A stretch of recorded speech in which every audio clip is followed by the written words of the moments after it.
केंद्रीय कैबिनेट मंत्री बीबा हरसिमरत कौर बादल ਅਤੇ सूबा सरकार के यत्नां सदका ਅੱਜ बठिंडा खेत्र के लोगों की शताब्दी एक्सप्रैस राਹੀਂ दिल्ली तक का सफ़र करने की उड़ीक पूरी हो गई।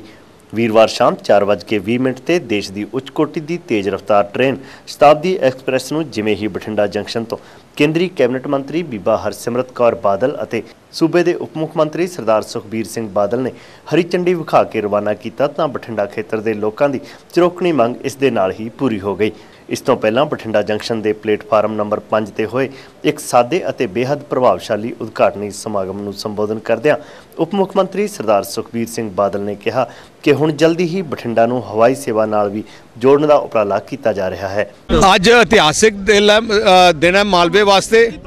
मालवे नूं सीधा दिल्ली नाल ते रेस्ट ऑफ द कंट्री नाल शताब्दी एक्सप्रैस नाल जोड़िया जा रहा है। आ बहुत देर की बहुत वड्डी मंग सी इस इलाके की। हुण डायरैक्ट कनैक्शन होने नाल इत्थे आर्मी के लोगों नूं, इत्थे इंडस्ट्री नूं, इत्थे व्यापार नूं, इत्थे हर सिटीजन नूं बहुत वड्डा फायदा होना।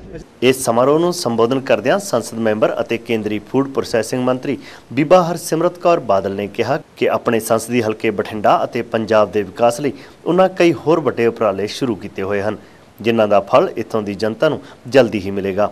उन्होंने कहा कि वो जिथे इस शताब्दी एक्सप्रैस गड्डी के टाइम नूं इस खेत्र के लोगों के होर अनुकूल बनाने का यत्न कर रहे हैं, उत्थे इसनूं रोजाना करन अते बठिंडा दिल्ली लाइन का दोहरीकरण अते बिजलीकरण करवाउणा भी उन्हां दी तरजीह विच शामिल है।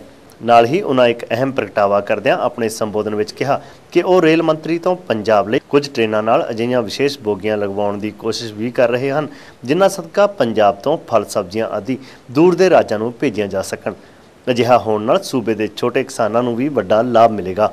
आज बहुत ही खुशी का दिन हैगी जिहड़ा बहुत लंबी मांग सीगी इस इलाके के लोगों की। पिछले 10 साल तो असी देश की सरकार तो एक इहो जी ट्रेन मंगते सी कि इस पिछड़े हुए इलाके के फौजियां नूं, व्यापारियां नूं, किसानां नूं, स्टूडेंट्स नूं, लोकां नूं सीधे देश की राजधानी के नाल जोड़िया जाए। लेकिन कई कांग्रेस सरकार के मंत्री पंजाब के होने तो बावजूद इस इलाके की कोई सुनवाई नहीं हुई। मैनू खुशी है इस गल की कि अपनी अकाली भाजपा की सरकार जिन्हां दे अगवाई विच पंजाब विच कितनी तरक्की इस इलाके विच हुई है। एक बहुत वड्डी रिफाइनरी आई है, थर्मल प्लांट आए ने, सेंट्रल यूनिवर्सिटी आई है।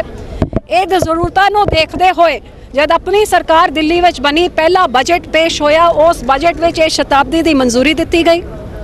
अज 6 महीनों के अंदर अंदर नवे मंत्री ने इस ट्रेन का उद्घाटन करके आज इस इलाके के लोगों को सीधे दिल्ली के नाल जोड़ दिता गया। मैनू कुछ मंगा आ सीगियां कि लोगों की सोच सी कि इत्थों शताब्दी चलनी चाहिए, लेकिन मैं दसना चाहती हाँ क्योंकि बठिंडे विच शताब्दी की नाइट हॉल्ट वास्ते ते वॉशिंग वास्ते ओहो जी फैसिलिटीज़ नहीं हैगियां, इस करके इनू वापस दिल्ली जाना पैंदा, इस करके दिल्ली बठिंडा दिल्ली हुई है। बाकी जिवें मंग सीगी कि मानसे विच भी रोक की जाए, वो स्टॉपेज भी ले लेता हैगा। जे टाइम विच कोई एडजस्टमेंट करन दी लोड़ है वो भी कर दिता जाऊगा। मेरी आ भी मांग है कि इस शताब्दी नूं कुछ समय बाद इनू डेली किया जाए ते हो सके तो इनू फिरोजपुर ताईं भी लिजाया जाए। बठिंडा जंक्शन ते इस तो पहला शताब्दी एक्सप्रैस पुजण ते भरपूर स्वागत किया गया। राज सभा मैंबर बलविंदर सिंह भूंदड़ पहला तो ही इस ट्रेन में सवार होकर आए सन, जदों कि मुख संसदी सकत्तर स्वरूप चंद सिंगला और विधायक दर्शन सिंह कोटफता तो इलावा कई होर अकाली भाजपा आगू इस गड्डी के स्वागत लई बठिंडा जंक्शन ते मौजूद सन।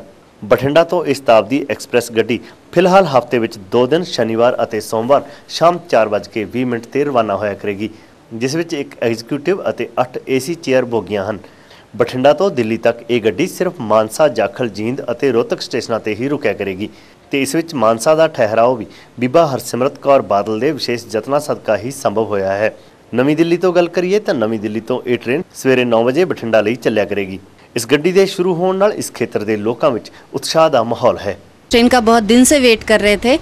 ऐसे हम लोगों को या तो रात भर वेट करना पड़ता था ट्रेन के लिए, तो हमारा टाइम इसमें बहुत बच जाता है। हम ड्यूटी क्लास पीपल हैं तो हमारी 2-3 बजे छुट्टी हो जाती है, तो उसके बाद फिर 11 बजे रात में एक पंजाब मेला, इस बीच में कोई भी ट्रेन नहीं थी। इसके आने से हमें बहुत राहत मिली। बड़ी खुशी की बात है कि डेली बेसिस पे यदि आप शताब्दी को आगे रूटीन में चलाएं तो काफ़ी अच्छा होगा। आज इससे ज़्यादा खुशी कुछ नहीं हो सकती कि 2 घंटे में हम बठिंडा से जींद जाएंगे, 2-2.25 घंटे लगाएंगे आप लोग शताब्दी में। सबसे खुशी की बात है, ये काफ़ी दिनों से इंतजार था जो आज हमारा इंतजार ख़त्म हुआ। जो शताब्दी नूं इत्थों हरी झंडी दे के रवाना कर रहे हैं, व्यापारी वर्ग नूं ते आम पब्लिक नूं इहदा बड़ा ਸੁੱਖ ਸਹੂਲਤ ਹੋਊਗੀ, ਦਿੱਲੀ ਜਾਣਾ ਬੜਾ ਸੌਖਾ ਹੋਊ।